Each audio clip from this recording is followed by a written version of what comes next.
નમસ્તે વિદ્યાર્થી મિત્રો, હું છું ડૉક્ટર જય.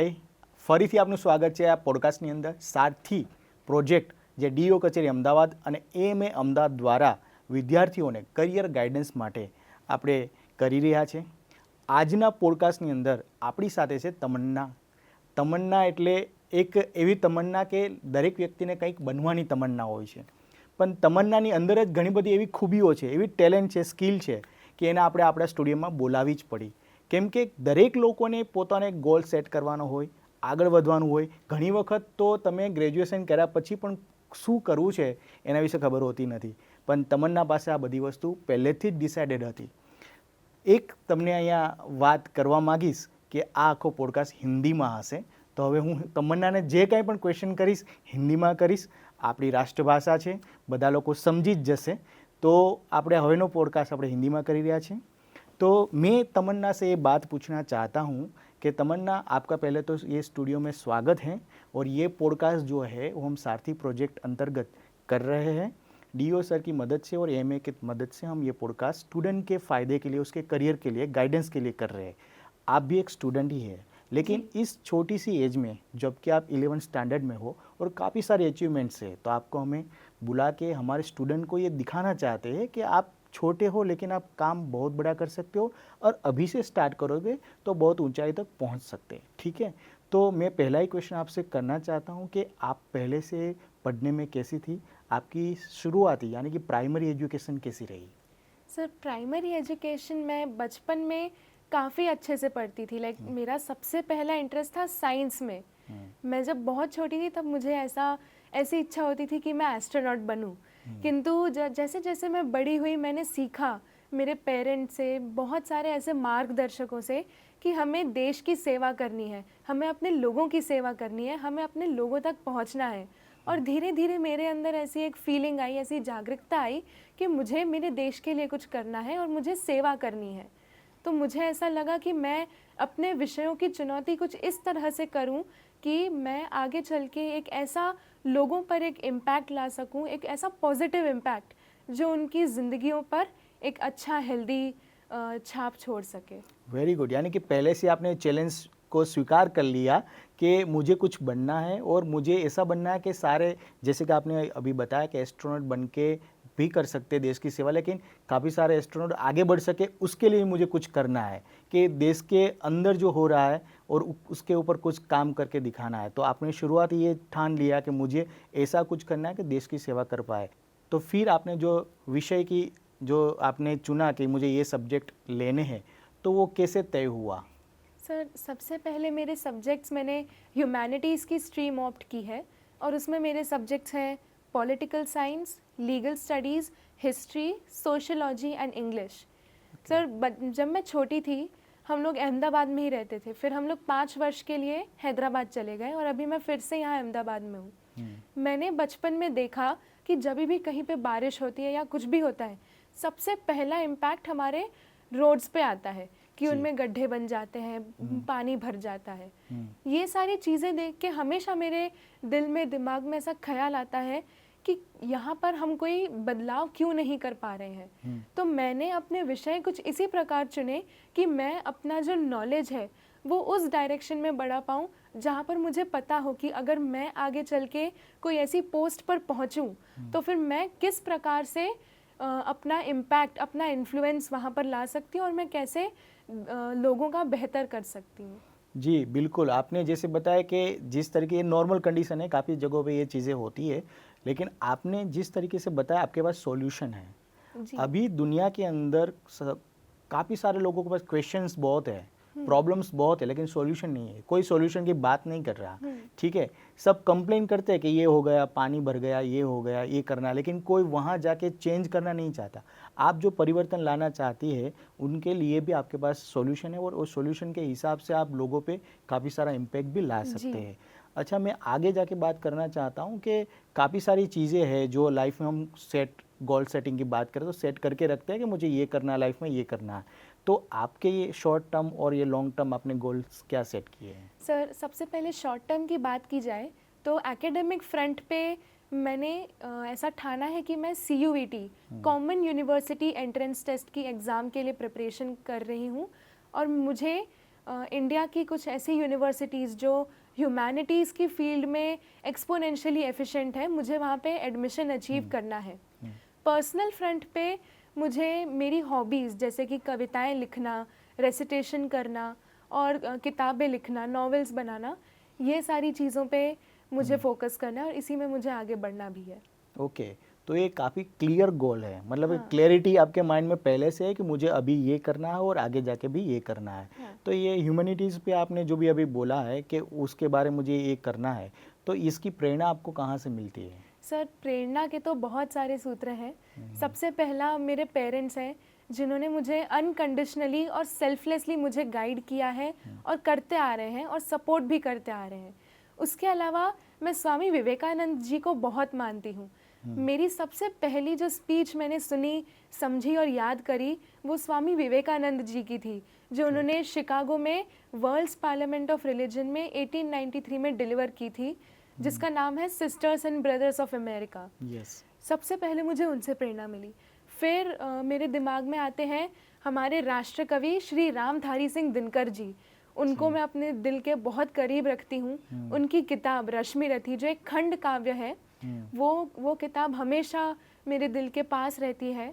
और कुमार विश्वास, जो कि अपने आप में एक बहुत बड़े कवि और बहुत प्रचलित है आज के इस देश में, वो भी। और साथ में आशुतोष राणा को भी मैं बहुत मानती हूँ। उनके अलावा बहुत सारे वीर सेनानी जिन्होंने फ्री में हमारे भारत को फ्रीडम दी, जैसे कि संभाजी महाराज, छत्रपति शिवाजी महाराज, उधम सिंह, भगत सिंह, चंद्रशेखर आज़ाद, वीर सावरकर, लाल बहादुर शास्त्री। मुझे ऐसा लगता है कि मुझे इन लोगों के लिए, जिन्होंने आज़ादी दिलवाई, खुद का सब कुछ नामो निशान उन्होंने मिटवा दिया, खुद कुर्बान हो गए, तो मैं चाहती हूँ कि उनका भी नाम आ गया है। उसके अलावा मैं किताबें पढ़ती हूँ, किताबें जैसे जॉर्ज ऑरवेल की किताबें, जो अगर आप पढ़ेंगे तो आपके दिमाग में एक अलग ही इम्पैक्ट आएगा, एक अलग ही आइडियोलॉजी फॉर्म होगी, जो कि आज के इस ज़माने से बिल्कुल विपरीत है। रडियार्ड किपलिंग, जिन्हें हम ये दी जंगल बुक के नाम से बहुत अच्छे से जानते हैं, ये सारी किताबें भी मैं पढ़ती हूँ। उनके अलावा जे साईं दीपक मेरे लिए एक बहुत बड़ी प्रेरणा है। वो अभी सुप्रीम कोर्ट में एक बहुत बड़े लॉयर हैं। एंड मैं जब 6ठी कक्षा में थी, तब मैं उनके एक बुक लॉन्च में भी गई थी और मुझे उनसे मिलने का वहाँ पर मौका मिला था, और वो मुझे सही में प्रेरणा देते हैं। पर वो व्यक्ति जिनको मैं सबसे ज़्यादा पसंद करती हूँ, वो है हमारे भारत के external affairs minister doctor S Jaishankar. Great. उनकी स्पीचेस, उनकी थॉट्स कि वो हमारे देश के लोगों के लिए किस प्रकार से सेवा करना चाहते हैं, किस प्रकार से सोचते हैं, उससे मुझे बहुत ज़्यादा प्रेरणा मिलती है। और मुझे भी ऐसा लगता है कि मैं फ्यूचर में भले ही उनके जैसी ना बन पाऊँ, पर मैं कुछ % उनके जैसी बन जाऊँ, ताकि मैं अपने देश के लोगों के लिए कुछ कर पाऊँ और कंट्रीब्यूट कर पाऊँ। सुपर्ब, आपने लगभग सारी बातें यहाँ पे बताई हैं। वो समझना आपकी एज की उम्र के बच्चों के ऊपर से जाएगा, क्योंकि मुझे भी समझने में थोड़ा इसमें टाइम लग रहा है कि आपने इतने सारे लोगों को फॉलो करके रखा है और फॉलो कर रहे हैं, और सही मायने में ये एक बहुत बड़ी एक जो कहते हैं ना कि एक बहुत बड़ा अचीवमेंट भी है अपने आप में, कि आपने ये सारी चीज़ें ऑलरेडी करके रखी है। अभी मैं आपको बात करूँ तो हमारे यहाँ पे बच्चे अभी बिजी है, व्यस्त है, एक यूट्यूब की या तो फिर इंस्टा की रील्स बनाने में, अपने आप को भी प्रेजेंट नहीं कर पाते, फिर भी सब कर रहे हैं। लेकिन आप अपने आप को यानी पर्सनल ग्रोथ पे इतना सारा ध्यान दे रहे हैं, ये बहुत बड़ी बात है। मैं इस बात पे आपको सैल्यूट करता हूँ कि आपने ये सारी चीज़ें की है। दूसरी बात आपने बताई 2-3 चीज़ें यहाँ पे। एक चीज़ थी कि पार्लियामेंट, तो मैंने सुना है कि आप भी एक पार्लियामेंट का एक हिस्सा रह चुके हैं, मतलब कि आपने रोल प्ले किया हुआ है, तो उसके बारे में थोड़ा बताइए। जी सर, पार्लियामेंट होता है एक यूथ पार्लियामेंट जी। तो मैं एक यूथ पार्लियामेंट का पार्ट रही थी। मैंने हाल ही में 15, 16 और 17 अगस्त को एक MUN मतलब एक मॉडल यूनाइटेड नेशन में मैंने लोकसभा नाम के एक कमेटी में रिप्रेजेंट किया था। तो मैं वहाँ पे हमारे गृह मंत्री श्री अमित शाह जी को रिप्रेजेंट किया था, जहाँ पे हमने ये डिस्कस किया था कि हमारे मंदिरों में या फिर मस्जिदों में और गुरुद्वारों में जो डोनेशन किए जाते हैं, उन पर असली अधिकार किसका है, सरकार का या फिर लोगों का या फिर मंदिरों का खुद का। तो हमने उसके ऊपर एक डिबेट की थी और बहुत अच्छा लगा था वहाँ पर जाके। वहाँ पे मैंने बहुत सारे एक्सपीरियंसेस गेन किए। मैंने भारत के संविधान के बारे में चीज़ें सीखी, जैसे कि एंटी डिफेक्शन लॉ, जो कि 5 क्लॉजेस का है, भारत के संविधान की अहम भूमिका निभाता है। जी, उसके बिल्कुल। बारे में मैंने सीखा, और मैंने ये भी जाना कि असली लोकसभा में एक सेशन कैसे कंडक्ट होता है, कैसे बिल पास किए जाते हैं, कैसे मोशंस उठाए जाते हैं, एक स्ट्रक्चरल वे में डिबेट कैसे की जाती है, वो मैंने सीखा। ग्रेट। यानी कि अभी से अगर आपको ये सारी चीज़ें पता है तो आपके माइंड में भी एक विज़न क्लियर हो गया होगा कि मैं भी यहाँ तक आ सकती हूँ। जैसे कि आपका एक सब्जेक्ट भी है पॉलिटिकल साइंस, उसके ज़रिए आप खुद पॉलिटिक्स में ज्वाइन करते हैं और आगे जाके देश की सेवा के लिए अगर आगे बढ़ते हैं तो काफ़ी सारी चीज़ें ऑलरेडी आप सीख रहे हो। काफ़ी सारे लोगों को, यंग जनरेशन को, मैं स्टूडेंट की बात नहीं कर रहा हूँ, ग्रेजुएशन किया है या तो भी काम कर रहे, उनको भी ये पता नहीं होगा कैसे हमारे यहाँ पे काम होता है। ठीक, आप ये सारी बातें ऑलरेडी जान सकती है। तो ये आपने दूसरी एक चीज़ भी उसमें रश्मि रथी ऐसा करके कुछ बोला था कि वो भी आपने किया, वो क्या चीज़ है? सर, रश्मि रथी मैंने जैसा पहले बताया, श्री रामधारी सिंह दिनकर जी द्वारा लिखी गई एक खंड काव्य है, जो भगवान श्री कृष्ण और कर्ण, महावीर कर्ण के संवाद के ऊपर पूरी तरह से बेस्ड है। ओके। उस कविता में टोटल 7 सर्ग है, मतलब 7 चैप्टर्स हैं। ओके। और हर एक सर्ग के अंदर 3 पार्ट हैं। तो जैसे हम भगवान श्री कृष्ण कहाँ से शुरू करते हैं, जैसे कर्ण के रथ से, जब वो दुर्योधन के पास जाते हैं एक सेवक बनकर, एक दूत बनकर कि अभी दुर्योधन तुम बख्श दो, तुम ये युद्ध मत करवाओ, वहाँ से लेकर के महाभारत युद्ध के अंत तक वो पूरी की पूरी कविता है। आप कुछ पंक्तियाँ सुना सकते हैं? जी बिल्कुल। जी। वर्षों तक वन में घूम घूम बाधा विघ्नों को चूम चूम, सह धूप धाम पानी पत्थर पांडव आए कुछ और निखर, सौभाग्य न सब दिन सोता है, देखें आगे क्या होता है, मैत्री की राह बताने को, सबको सुमार्ग पर लाने को, दुर्योधन को समझाने को, भीषण विध्वंस बचाने को, भगवान हस्तिनापुर आए, पांडवों का संदेशा लाए। ओ सुपर, ग्रेट। तो ये चीज़ जो है ना, इसे हम स्किल कहते हैं। आजकल लोग जॉब के पीछे पड़े हैं। आप अलग मायने में अपने जो गोल सेट किए हैं ना, तो मैं आपको बताना, आपको पता ही है, लेकिन मैं दर्शकों को बताना चाहता हूँ कि आप पढ़ते समय आपको पता भी नहीं कि आप कहाँ जाना चाहते हो, क्लैरिटी नहीं है। मतलब कि मैंने काफ़ी बार अपने इस पॉडकास्ट में बताया कि अगर आपको गूगल मैप पे कुछ जाना है कहीं पे, तो डेस्टिनेशन डालना पड़ता है। आपने तो ऑलरेडी डाला हुआ है कि मुझे यहाँ पर ही जाना है, तो अब कैसे जाना उसकी प्रिपरेशन भी आप कर रहे हो। और वो उसकी प्रिपरेशन मतलब कि जैसे चल के जाना है, गाड़ी में जाना है, ट्रेन में जाना है, प्लेन में जाना है। लेकिन मैं मानता हूँ आप तो प्लेन लेके ही जा रहे हो कि जल्दी पहुँच जाओगे, अभी से इतना सारा आप कर रहे हो। इसलिए तो मैं सारे जितने भी स्टूडेंट्स हैं, पेरेंट्स हैं, उसको बताना चाहता हूँ कि अगर आपके माइंड में अगर ऐसी क्लैरिटी हो ना, तब आराम से आप अपने गोल को अचीव कर सकते हो। पहले तो गोल सेट करो, और गोल सेट करके ये अचीवमेंट के स्किल की तैयारी, ये स्किल जो है वही आपको काम आएगा। 140 करोड़ के इस देश के अंदर अगर कोई कहेगा कि मैं बेरोजगार हूँ, तो वो खुद अपने आप को एक बेरोजगार मानता है। बाकी अगर वो चाहे ना, स्किल के जरिए कोई भी काम करके वो कमा सकता है, 2 वक्त की रोटी तो कमा ही सकता है। तो ये स्किल जो है आपके अंदर अभी हम देख रहे हैं, तो काफ़ी सारे बच्चे ऐसे स्किलफुल होते हैं, लेकिन उसको कहीं मौका नहीं मिलता, कहीं स्टेज नहीं मिलता।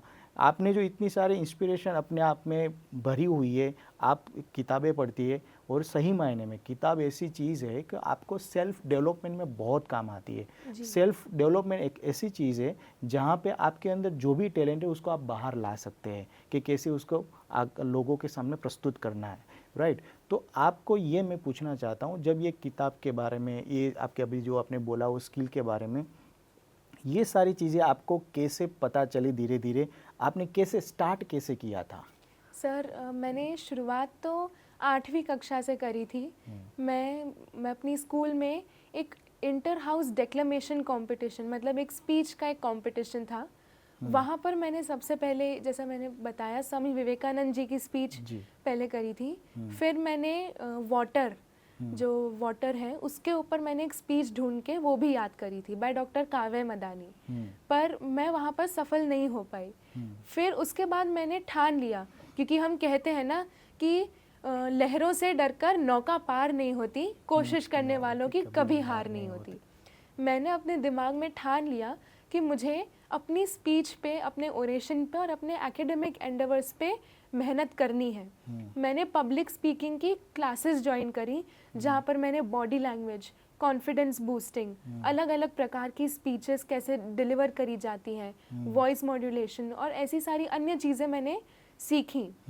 उसके बाद भी मैंने हार्वर्ड यूनिवर्सिटी का एक कोर्स है जो कि पब्लिक स्पीकिंग की एक बहुत अहम भूमिका के ऊपर चर्चा करता है, जिसका नाम है rhetoric, the art of persuasive writing and public speaking. उसका एक कोर्स मैंने ज्वाइन किया, जहाँ पर मैंने काफ़ी एमिनेंट पर्सनालिटीज़ जैसे Martin Luther King junior, John F Kennedy, Marie Curie, इन सब की स्पीचेस को मैंने फर्स्ट हैंड पढ़ा और उनको एनालाइज करते हुए मैंने समझा कि मैं अपनी बोली को कितना प्रभावशाली बना सकती हूँ ताकि सामने वाली सुन रही मेरी ऑडियंस को सब कुछ समझ में आए और वो मेरी बातों से कन्विंस हो जी। तो मैंने इसी प्रकार से मेहनत की और मैं हमेशा प्रैक्टिस करती रही। फिर मैं सेम कंपटीशन में गई जो कि अभी एक स्कूल, इंटर स्कूल लेवल पे हो रहा था, सेम जगह पे। उसमें अहमदाबाद से कुल 21 स्कूल्स आई थी जी। और वहाँ पर मैंने एक विनिंग स्पॉट सिक्योर किया after 3 years of hard work. तो इस तरह से मैंने मेहनत की। और जहाँ तक बुक्स और इन सब का सवाल है, जब मैं अपनी इस जर्नी पे जा रही थी अबाउट पब्लिक स्पीकिंग, मैंने वैसे वैसे नए लोगों को डिस्कवर किया, जैसे सुनजू जो कि one of the most primitive writers हैं हमारी दुनिया के, वो चाइना के हैं। उनकी एक book the art of war, जिसमें आज जो हम गुरिल्ला वॉरफेयर और ये सब देखते हैं, उन सब के बारे में डिस्क्रिप्शन है, वो उन्होंने लिखी थी। मैंने ऐसे ऐसे धीरे धीरे करके मैंने इनके बारे में पढ़ना शुरू किया, अलग अलग तरह की स्पीचेस सुननी शुरू की, तो उससे अपने आप लोगों के बारे में आइडिया लगा और कैसे काम किया जाता है वो पता चला। ओ ग्रेट। एक वहाँ यहाँ एक स्टेटमेंट है कि अगर आपको कुछ भी जानना है तो आप किसी किताब के माध्यम से कहीं पर भी जा सकते हैं। लोग कहते हैं ना कि मुझे टाइम मशीन लेना है, पास्ट में क्या हुआ था वो देखना है, या फ्यूचर में क्या हो सकता है वो मुझे देखना है, तो ये सारी चीज़ें टाइम मशीन लेने की ज़रूरत नहीं है, बुक के अंदर है। अगर आप सही तरीके से, और आपके जो आपने जो बोला ना, जो वर्ड यूज़ किया कि मैंने वो बुक पढ़ी और उसको एनालाइज किया। लोग पढ़ने के लिए पढ़ते हैं, या तो फिर पढ़ना पड़ता है या कुछ इन्फॉर्मेशन के लिए पढ़ते हैं, लेकिन वो इन्फॉर्मेशन को एनालाइज करके उसको कैसे लेना है और कैसे आगे उसको हमें खुद पे वो कैसे हेल्प करेगी ये बुक, वो कैसे करना वो आप कर रहे हैं। उसकी वजह से आपके अंदर ये सारी चीज़ें अंदर ही रह गई है। मतलब कि कहने का मतलब ये है कि सारी चीज़ें आपने, जैसे आपने सेल्फ डेवलपमेंट की बात की ना, मैं काफ़ी सारे लोगों से जब भी मिलता हूँ तो उसके बच्चे के बारे में बोलते कि सर बस ये थोड़ा इंट्रोवर्टेड है, ये थोड़ा ज़्यादा थोड़ा पैनिक हो जाता है, नर्वस हो जाता है, जो कहते हैं ठहराव, वो नहीं होता। आजकल के बच्चे अपनी जो पढ़ाई है वो पढ़ाई तक पूरी नहीं कर पाते कि भाई मेरा होमवर्क भी नहीं हुआ है, और आपने ये एक्स्ट्रा एक्टिविटी जो की है ना, ये अलग तरीके के जो पर्सनालिटी होती है, एक लेवल हम कहते हैं ना सारे एक तरफ होते हैं, और जैसे ईगल, तो ईगल सबसे ऊपर ही उड़ता है, उस तरीके की आपकी जो आपकी गोल सेटिंग है, या तो फिर कहा जाए कि आपका जो मानना है और आप जो करना चाहती है वो उस तरह की बात है। सारे लोग यहाँ पर है और आप अलग तरीके से अपनी उड़ान भर रही है। तो ये सारी चीज़ें एक स्किल डेवलप करने के लिए, सेल्फ डेवलपमेंट के लिए जो भी आपने किया बहुत किया और आगे करते रहिएगा।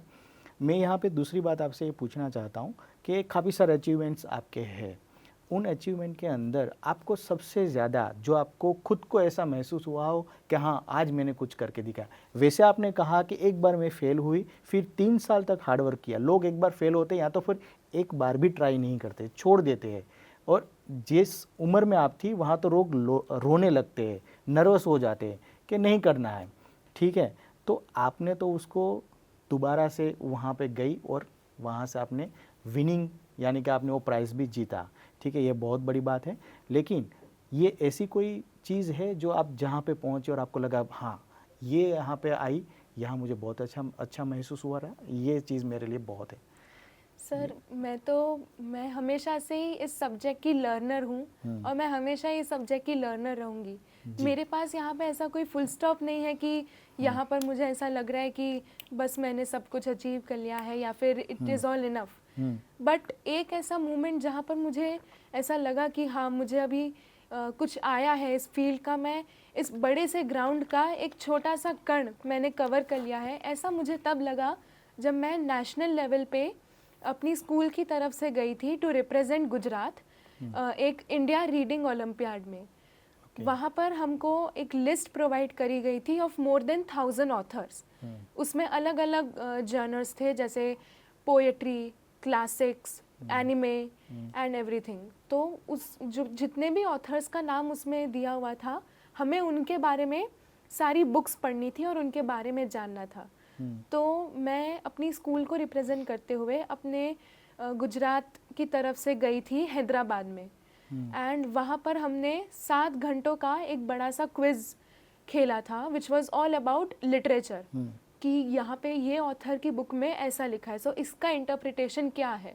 तो इस तरह से हमने लगातार 7 घंटों तक हमने ये क्विज किया और उसमें मैं सेकंड पोजीशन सिक्योर करके आई। Great, superb. यानी कि गुजरात को भी आपने रिप्रेजेंट किया और ये सारी चीज़ें आप में ऑलरेडी है, इसलिए आप वहाँ तक पहुँचे। एक आपने जिक्र किया था एस जयशंकर का, जी ठीक है। तो मुझे लगता है आप जैसे पॉलिटिक्स में इंटरेस्ट रखती है, ह्यूमैनिटीज़ में इंटरेस्ट रखती है, अभी उसका जो काम है, उस लेवल का काम वो जो कर रहे हैं वो सबको इंस्पायर करता है। हमारे देश की कंडीशन जैसे कि काफ़ी सारी चीज़ें हुई, फिर वो बाहर के लोगों में जैसे स्टूडेंट की बात करें तो हम गंगा ऑपरेशन करके वहाँ से लाना, काफ़ी सारी चीज़ें करते हैं, उसके यहाँ जिक्र कर नहीं सकते, लेकिन कहना का मतलब उससे आप इंस्पायर्ड हो और ये पॉलिटिकल साइंस में भी आप आगे बढ़ रहे हो। आपकी स्पीच जो है उसमें एक ठहराव है, मतलब कि सुनने में अच्छा लगता है, ठीक है, और लोगों को कन्विंस भी कर पाओगे, आपके पास वो नॉलेज है। देखिए, बोलना, पब्लिक स्पीकिंग इज़ आर्ट, लेकिन अब पब्लिक स्पीकिंग के पीछे अगर आपके पास नॉलेज नहीं है तो विजडम नहीं आएगी, और वो नहीं आएगी तो लोग कन्विंस नहीं हो पाएंगे। कन्विंस करना ऐसा नहीं कि किसी को कन्विंस करने के लिए बोलो या इम्प्रेस करने के लिए बोलो, इसलिए बोलना चाहिए कि लोगों को वो इन्फॉर्मेशन मिले जो वो जानते भी नहीं हैं।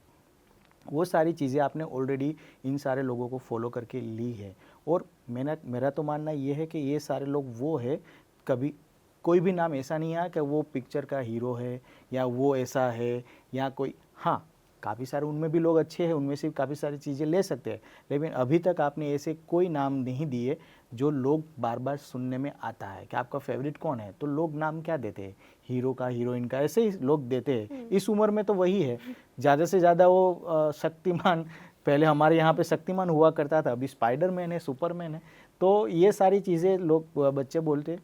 लेकिन इस उम्र में ऐसी हस्ती का नाम दे रहे हो आप, और आपके ये सब्जेक्ट भी है, तो आपको कहीं पर भी ऐसा लग रहा है कि अगर मैं, आप एक होता है ना ऐसे लिखना कि अगर मैं प्रधानमंत्री होता तो क्या होता, अगर मैं आपको ऐसा पूछूं एज अभी तो आप स्टूडेंट हो, आगे बढ़ोगे और आगे काफ़ी सारी कुछ चीज़ें हासिल करनी है, लेकिन आप एस जयशंकर जो अभी कर रहे हैं उस जगह पर अगर आपको बिठाया जाए तो आप उसके लिए, आप जो भी आपके मन में आ रहा है, तो आप देश के लिए या तो फिर ऐसा क्या है आपके अंदर जो करना चाहोगे? सर सबसे पहले तो मुझे बहुत ज़्यादा आभार महसूस हो रहा है कि आपने ये प्रश्न पूछा। दूसरी बात यह है कि अगर मुझे ये पद्धति दी जाए तो मैं सबसे पहले तो यही सोचूंगी कि मैं अपने लोगों का कल्याण किस प्रकार कर सकती हूँ। मैं यूरोप में बैठे हुए या फिर रशिया में बैठे हुए या फिर पाकिस्तान में बैठे हुए मैं क्या काम कर सकती हूँ कि जिससे मेरे लोगों की लाइफ सिंपल हो सके। वो जिस पीढ़ी से गुजर रहे हैं, जैसे आजकल बहुत सारे सोशल इश्यूज चल रहे हैं, पॉवर्टी एंड एवरीथिंग, जो कि डायरेक्टली इम्पैक्ट करते हैं लोगों की ज़िंदगियों को, तो उसे मैं कैसे मिटा सकूं। So for example S Jaishankar ji ने एक बार यूरोप के एक रिपोर्टर को कहा था कि Europe's problem is the world's problem but the world's problem is not Europe's problem.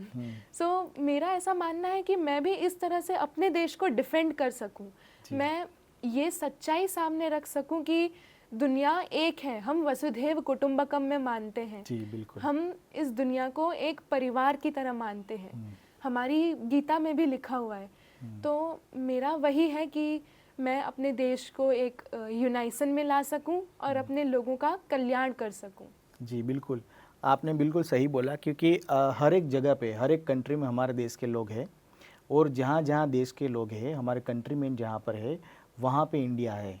अगर वहाँ इंडिया के लोग वहाँ पे महफूज़ नहीं या तो अपने इंडिया से कहीं पे ऐसे सपोर्ट की आशा रख के बैठे हैं और वो सपोर्ट नहीं मिल रही है, तब भी हमारे लिए भी वो दुःख की बात होगी क्योंकि उनका भी कहीं न कहीं कंट्रीब्यूशन हमारे देश के लिए भी रहता है। जी। तो जब भी हम वहाँ पे जाते हैं, हमारे यहाँ से कोई भी जाता है तो वहाँ पे वो लोग सारे लोग मिलके कैसे उसका वेलकम स्वागत करते हैं, ये सारी चीज़ें हमें देखने को मिलती है। ये दर्शाता है कि कितना प्रेम अभी भी है उनके दिलों में, राइट। तो ये चीज़ आपने बहुत अच्छी बात करी कि उन लोगों को कैसे सिक्योर किया जाए और देश के अंदर भी उन लोगों के द्वारा कैसे सिक्योरिटी लाई जाए कि क्या लोग क्या सोचते हैं, यूरोप के लोग हैं तो वो हमारे बारे में क्या सोचते हैं, हम क्या अच्छे रिलेशन उनके और इंडिया के बीच में कैसे बना सकते हैं। उनके लिए भी अच्छा है, हमारे वहाँ रहते लोगों के लिए भी अच्छा है और यहाँ के लोगों के लिए अच्छा है। दूसरी बात आपने ये भी बताई थी कि काफ़ी सारी चीज़ें होती है, जैसे कि अभी आपने एक इवेंट के बारे में बताया जो राजकोट में होने वाली है। शायद आपने भी ऐसी कोई इवेंट में पार्टिसिपेट पहले किया था, तो उसके जी। बारे में ज़रा बताइए। सर वो भी एक MUN ही था, जी, मॉडल यूनाइटेड नेशन, बट जी। वो एक इंटरनेशनल फोरम पे था। ओके। उसका फुल फॉर्म है IIMUN, मतलब international Indian movement to unite nations. जी। उसमें भी सेम जैसे मैंने अभी 15, 16 और 17 अगस्त को किया था वैसा ही था, पर वहाँ पे मैं लोकसभा कमेटी में दूसरी पार्टी को रिप्रेजेंट कर रही थी। जी। तो वहाँ पर हमने थोड़ा पार्टी पॉलिटिक्स जैसी चीज़ें सीखी, जहाँ पर मैंने भी पार्टियाँ बदली और मैंने सीखा कि पार्टी भी बदलने का प्रोसेस कितना मुश्किल हो सकता है, पर वो फिर भी हमने थोड़ा जिगर रख के किया। जी। तो वो एक बहुत बड़ी चुनौती थी क्योंकि वहाँ पर कुछ ऐसे लोग थे जो मुझे सपोर्ट भी करते थे और वहाँ पे कुछ ऐसे लोग थे जिनको ये बात भी अच्छी नहीं लगी कि मैंने पार्टी छोड़ी है। पर जी। वो जो फोरम था IIMUN का, वो एक बहुत ही ज़्यादा बड़ा फोरम था जहाँ पर बड़े एमिनेंट पर्सनालिटीज़ जैसे कि पलकी शर्मा, डॉक्टर S जयशंकर भी आ चुके हैं, शशि थरूर, ये सब वहाँ पे चीफ गेस्ट की तरह आते हैं। सो वो एक बहुत ही अलग एक्सपीरियंस था और वहाँ पर बैठकर भी आपको ऐसा लग रहा था कि वहाँ पे हम सही में लोकसभा में पहुँच गए, असली पार्लियामेंट में पहुँच गए। जी, बिल्कुल। आपने शशि थरूर जी का नाम लिया, वो लोग सब जानते हैं। आपने पलकी शर्मा जी का नाम लिया, काफ़ी लोग नहीं जानते होंगे, लेकिन वो एक जर्नलिस्ट है और काफ़ी अच्छा न्यूज़ वो पढ़ती है। उसका जो इंग्लिश जो है वो सबसे अच्छा और ग्रामेटिकली वो करेक्ट होता है, जी। ठीक है। उसके बारे में काफ़ी लोग जानते हैं, काफ़ी लोग नहीं भी जानते। तो सबसे अनुरोध है कि वो पलकी शर्मा जी की जो बात करें, वो जर्नलिस्ट है। आप थोड़ा-सा, जैसे मैंने आपको एस जयशंकर के बारे में बताया, मेरे ख्याल से 2-3 बार आपने पलकी शर्मा का भी नाम लिया है। तो पलकी शर्मा के बारे में आपकी क्या राय है? अगर आपको कहीं न कहीं अगर ये जर्नलिज़्म का मौका मिले, इंटरनेशनल के जो हमारे जो भी है, तो वो कैसे आप रिप्रेज़ेंट करना चाहेंगे? सर पलकी शर्मा जी अपने आप में एक बहुत बड़ी जर्नलिस्ट हैं जी। और मैं उनकी आइडियोलॉजी से बहुत ज़्यादा सहमत हूँ क्योंकि वो भी यही मानती है कि वेस्ट जो है, मतलब बड़े बड़े देश जैसे अमेरिका, यूरोप वगैरह, वो बाकी के पूरे वर्ल्ड पे अपना कब्ज़ा जमाने की कोशिश कर रहे हैं। बिल्कुल। लेकिन उनका यही कहना है कि जैसे कोई भी प्रेसिडेंट हो किसी भी देश के, उन्हें एग्जैक्टली क्या करना चाहिए और वो एग्जैक्टली क्या कर रहे हैं, जी। उसके बीच का वो जो डिस्टिंक्शन है वो बहुत अच्छे से प्रोवाइड करती है। जी। तो अगर मैं उनके बारे में कुछ कहना चाहूँगी तो वो यही होगा कि वो हमारे देश के लिए बहुत अच्छा काम कर रही हैं। ये उन्होंने इंटरनेशनल न्यूज़ चैनल्स जैसे कि वीऑन या फिर फर्स्ट पोस्ट, यहाँ पे वो बहुत अच्छे तरीके से न्यूज़ डिलीवर करती हैं। इनफैक्ट मैं भी उन्हें फॉलो करती हूँ, उनके शो को, मतलब इतना रेगुलरली नहीं कर पाती हूँ but sometimes I do, and जब भी मैं उनको सुनती हूँ तो पूरे दुनिया में जो भी चल रहा है, चाहे वो सिंगापुर में हो, अमेरिका में हो या फिर इंडिया में खुद में हो, सब कुछ 10 मिनट के अंदर क्लियर हो जाता है। Oh great! तो आप ये सारी चीज़ें जो अभी हम बात कर रहे हैं, ये इन्फॉर्मेशन इन जितने भी लोग यहाँ पे सुन रहे हैं, ये माध्यम से इन लोगों को तो पहले ये पता चलेगा कि ये सारी चीज़ें भी आप पढ़ाई के साथ-साथ में कर सकते हो। ये लोगों को आप फॉलो कर सकते हो, आप अपने आप को कैसे डेवलप कर सकते हो, ये सारी चीज़ें सब देख रहे हैं और सुन भी रहे हैं। मैं ये जानना चाहता हूँ कि आप भी पढ़ाई कर रहे हो, अभी पढ़ाई के साथ में ये सारी चीज़ें करना आप कैसे मैनेज कर सकते हैं? ये ज़रा आप बताइए दर्शकों को। सो सर ये काफ़ी बड़ा सवाल है, परंतु मैंने जैसा पहले मेंशन किया कि मैं लर्नर हूँ, तो मैं भी अभी सीख ही रही हूँ, मेरी कोई ऐसी पोजीशन नहीं है। लेकिन इस फील्ड में रह के मैंने जो चीज़ें एक्सपीरियंस की हैं वो सबसे पहले आती है कंसिस्टेंसी। कंसिस्टेंसी कि हमें कुछ भी हो जाए हमें करते रहना चाहिए। जैसे कि चंदोगा मात्या श्री कवि कलश जी जो संभाजी के परम मित्र थे, उन्होंने अपनी एक कविता में कहा था, मन के जीते जीत है, मन के हारे हार, जो बिना लड़े ही हार गए उन पर है धिक्कार। तो कंसिस्टेंसी एक बहुत महत्वपूर्ण चीज़ है। हमें अपने कंटेंट में अपडेशन लाना चाहिए। तो जैसे फॉर एग्जांपल मैं अपनी क्रिएटिविटी को एक बहुत ही फ्रेश वे में प्रेजेंट करना चाहती हूँ, तो उसके लिए मेरे पास वो नॉलेज होना चाहिए, हर स्टूडेंट के पास वो नॉलेज होना चाहिए कि वो सही वर्ड्स यानी कि सही डिक्शन के साथ साथ और एकदम सटीक नॉलेज के साथ, एकदम प्रॉपर ज्ञान के साथ अब खुद के व्यूज़ को पुट अप कर पाए। सही है। एक और चीज़ है परसिवरेंस, कि हमें बस करते रहना चाहिए। मैंने एक स्पीच सुनी थी, उन्होंने बोला था कि अगर आपको सही में सबसे आगे रहना है ना, तो आपको अपना काम you have to start a little earlier. जब दिन का समय हो, फिर दोपहर के टाइम पे आपको मेहनत ज़्यादा करनी है, work more hard, and then end a little late, आपको रात तक भी काम खींचना है। तो आप इस तरह से काम करेंगे तो फिर पक्का आप जीत जाएंगे और आप ज़िंदगी में सफल हो पाएंगे। यानी कि टाइम मैनेजमेंट। आपने अगर लोग 6 बजे या 7 बजे अपना दिन शुरू कर रहे हैं, आप लिटिल बिट यानी कि 1 घंटा पहले भी कर सकते हैं, और लोग 10 बजे सो जाते हैं, आप 11 बजे तक अपना काम कर सकते हैं, तो सबको 24 घंटे मिलते हैं। आप उसमें कितना समय तक अपना पढ़ाई में निकालते हो, कितना सेल्फ डेवलपमेंट में, ये पूरा आपके पास एक टाइम फ्रेम होना चाहिए। आपने दूसरी बात कही कंसिस्टेंसी, ये सबको पता है, अगर कंसिस्टेंस नहीं है तो आप लोग भूल जाएंगे। अभी तो स्क्रॉलिंग की दुनिया है, लोग स्क्रॉल करके दूसरी रील अगर भूल जाते हैं तो बाकी सारी चीज़ें तो काफ़ी सारी दिमाग में नहीं रहती, वो भूल जाते हैं। आपने परसिवरेंस जो शब्द जो वो कंसिस्टेंसी का ही एक वो एक समानार्थी शब्द है। तो वो एपीजे अब्दुल कलाम सर ने एक बार एक लड़की को बोला था, वो 6 स्टैंडर्ड में पढ़ती थी, कि सर मुझे आपके जैसे बनना है, मुझे सक्सेसफुल बनना है, तो मुझे क्या करना है। तो उसने बोला था बस कंसिस्टेंसी कंसिस्टेंसी कंसिस्टेंसी। अगर ये चीज़ आपके लाइफ में आ गई तो आपको कोई भी सक्सेसफुल बनने से कोई भी रोक नहीं सकता। वो दूसरी आपने जो बात अभी बोली, वो टाइम मैनेजमेंट बहुत ही ज़रूरी है। अगर आप करना चाहते हो कुछ तो आप टाइम तो देना ही पड़ेगा। सबके पास 24 आवर्स है, उनमें से आपको टाइम निकालना पड़ेगा अपने लिए और अपने सपनों के लिए। वैसे ये बात तो तय है कि आप आगे जाके बहुत कुछ करने वाले हो और हमारी शुभकामनाएं आपके साथ है। लेकिन फिर भी आपका कोई ऐसा ड्रीम है कि मैं ये चीज़ तो मैं करूँगी मेरी लाइफ में, अगर मुझे मौका मिला, या तो मैं जो कर रही हूँ मेरा ये ड्रीम है? सर मेरा तो हमेशा से एक ही ड्रीम रहा है कि मैं अपने लोगों को सर्व कर पाऊँ, मैं सेवा कर पाऊँ। मेरी कोशिश हमेशा से यही थी कि हमारे भारत की संस्कृति, भारत की परंपरा और भारत की ये जो 5000 साल पुरानी जो सभ्यता है, और इस सभ्यता को एक ऐसे मुकाम पर लाने के लिए जो वीर सेनानियों ने अपनी जान तक कुर्बान कर दी, मेरी कोशिश हमेशा से वही रहेगी कि मैं उन सब का नाम कभी भी हमारे इतिहास से मिटने ना दूँ। और इसके लिए मैं अपने समय का काफ़ी ज़्यादा समय अपनी पढ़ाई में तो देती हूँ, पर मैं अपने ये पोएटिक एंडेवर्स जैसे हॉबीज़ और इन सब में भी देती हूँ। जैसे मुझे अभी याद आ रहा है कि स्टीवन कोवे का एक प्रिंसिपल था जिसको बोलते हैं 80-20। मतलब कि मैं 80% ऑफ द टाइम मैं अपने एकेडमिक एंडेवर्स में देती हूँ और 20% मैं अपनी हॉबीज़ पे देती हूँ, ताकि मैं अपनी भारत की पीढ़ी संस्कृति का संरक्षण कर सकें। ओके। और ये सारी चीज़ें करने के लिए आपके प्रेजेंस ऑफ माइंड, माइंडफुलनेस, ये सारी चीज़ें भी होनी चाहिए। आपसे बात करके ये प्रतीत हो रहा है कि आपके व्यवहार में, आपके बिहेवियर में, देखिए बिलीफ सिस्टम कहाँ से आती है?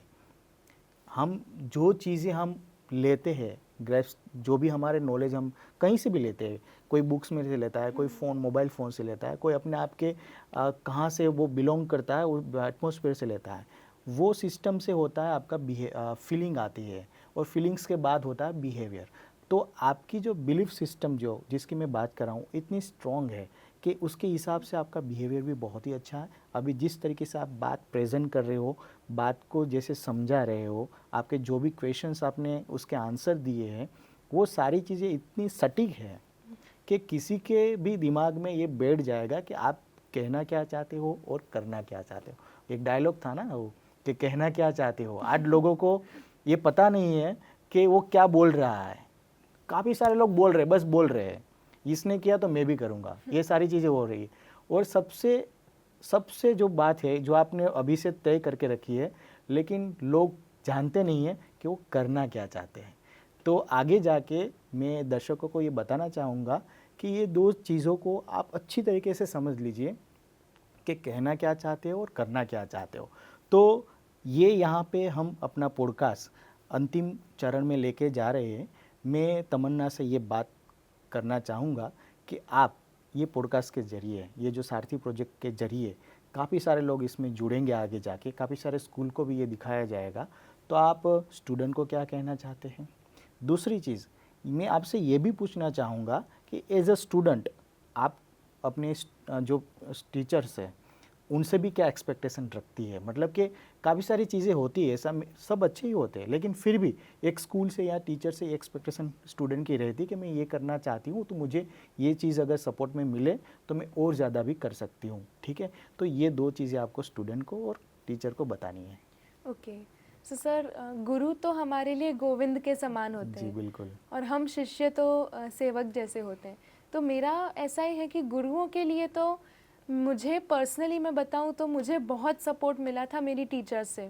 भले ही वो मेरी स्पीच की जो जर्नी है उसमें या फिर पोएट्री के उसमें है, उसमें भी मुझे बहुत अच्छे से सपोर्ट किया गया था। और मैं चाहती हूँ कि ना सिर्फ मेरे विद्यालय में बल्कि इस विश्व के सारे विद्यालयों में ऐसा एक सिस्टम हो जहाँ पे टीचर्स इतने सपोर्टिव हो कि छात्र या छात्रा जिस भी विषय में रुचि रखते हो, जिस भी जगह पर जाना चाहते हो, वहाँ पर वो अच्छे से खुद को रिप्रेजेंट कर पाए, उनके अंदर ऐसा कॉन्फिडेंस बिल्ड हो कि वो उन्हें अपने थॉट्स एक्सप्रेस करने का एक मौका मिले, एक प्लेटफॉर्म मिल सके। तो वो मेरी एक इच्छा है। और स्टूडेंट्स के लिए मैं बताना चाहूँगी कि स्टूडेंट्स तो अपने आप में ही एक भगवान का तोहफा होते हैं। बच्चे भगवान का तोहफा होते हैं, तो उनमें बस एक वो एलिमेंट होना चाहिए और वर्काहॉलिक, कि हमें हमेशा बस काम करते रहना चाहिए। हम जितनी ज़्यादा मेहनत करेंगे और जितनी लगन से, जितने जुनून से हम उस काम को करेंगे, उतना ज़्यादा हम सफल हो पाएंगे। तो अगर हम मेहनत करते रहें और जुनून बनाकर रखे रहें तो फिर there are so many things which we can achieve and the sky is the limit. तो मेरा यही कहना है। बिल्कुल बिल्कुल, लेकिन काफ़ी सारे लोगों को पता भी नहीं होता है कि कौन सा सब्जेक्ट सिलेक्ट करना है, कौन सा हमें करियर चूज़ करना है, वो भी पता नहीं होता है। फिर भी मैं आपको इस माध्यम के ज़रिए मैं बताना चाहता हूँ कि हमारा गवर्नमेंट के थ्रू एक प्रोजेक्ट चल रहा है, सारथी project.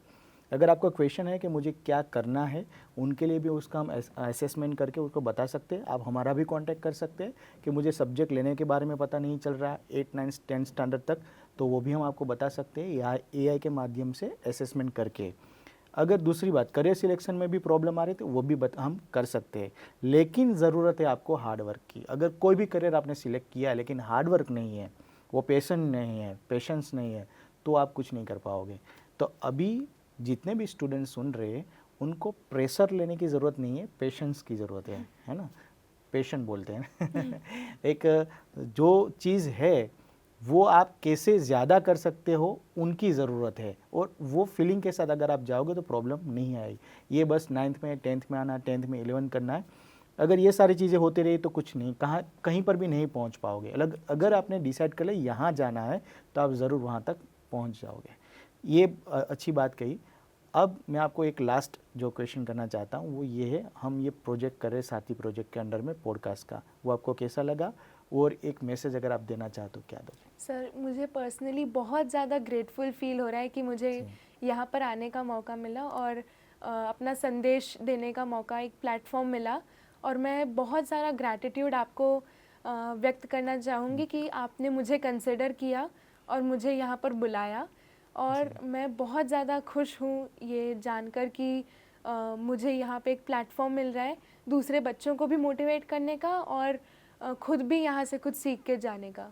Yes, very very very congratulations first of all कि आपने ये सारी चीज़ें ऑलरेडी अचीव करके रखी है। Thank you हमें very much. हमें तो मोटिवेट कर ही रही है, बच्चों को भी आप करेंगे।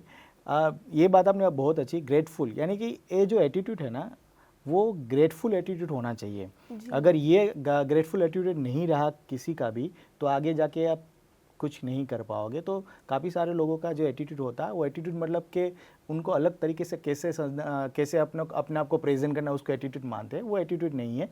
ग्रेटिट्यूड वाला अगर एटीट्यूड आपके अंदर है तो आप कुछ कर पाओगे और लोगों का भी भला उसी में ही होगा। तो यहाँ पे हमें तमन्ना से ये सीखने को मिला है कि आपको कुछ भी पाना है तो पहले से तय करो, गोल सेट करो। आपके अभी के शॉर्ट टर्म गोल क्या है, लॉन्ग टर्म गोल क्या है, उसके साथ में अपना सेल्फ डेवलपमेंट करो। अगर सेल्फ डेवलपमेंट नहीं होगा तो अपने आप को कहीं पर भी लेके नहीं जा सकते। आपको कुछ बनना है तो काफ़ी सारे लोगों को पढ़ना होगा, यानी किताबों से प्यार करो। अपनी किताब के अलावा भी काफ़ी कुछ चीज़ें हैं वो जो पढ़नी चाहिए। 6 घंटे पढ़ते हो तो 1 घंटा किसी और चीज़ में भी ध्यान दो। उसने काफ़ी अच्छी बात कही कि 80-20 का रूल से 80% एकेडमिक और 20% में अपने आप में ध्यान देती हूँ। जैसे कि कुछ पढ़ना, पोइट्री करना, काफ़ी सारी चीज़ें वो करती है जो अपनी दिनचर्या में है। सबसे अच्छी बात ये है कंसिस्टेंसी। अपना एक टाइम टेबल बनाओ और उस पर जुनून के साथ जुड़ जाओ कि मुझे ये चीज़ तो करनी है। और काफ़ी सारे लोग जो ऑलरेडी कर रहे हैं उनको फॉलो करो। तो ये पॉडकास्ट हम यहाँ पे मतलब कि इस पॉडकास्ट को विराम देते हैं। और आगे जो हमारे साथ में जुड़ने वाले हैं वो डॉक्टर मौलिक भाई हैं, जो हमारा नेक्स्ट पॉडकास्ट है। वहाँ से हमें जानने को मिलेगा कि बच्चों को कैसे अपने दिमाग में प्रेशर लाने की ज़रूरत नहीं है। जैसे हमें इस पॉडकास्ट में भी ये सुना कि प्रेशर की ज़रूरत नहीं है, पेशेंस की ज़रूरत है। तो ये चीज़ एक जुनून की ज़रूरत है। तो ये चीज़ हम आगे भी जारी रखेंगे। तो तब तक हमें आज्ञा दीजिए। Thank you so much Tamanna. so much. Thank you.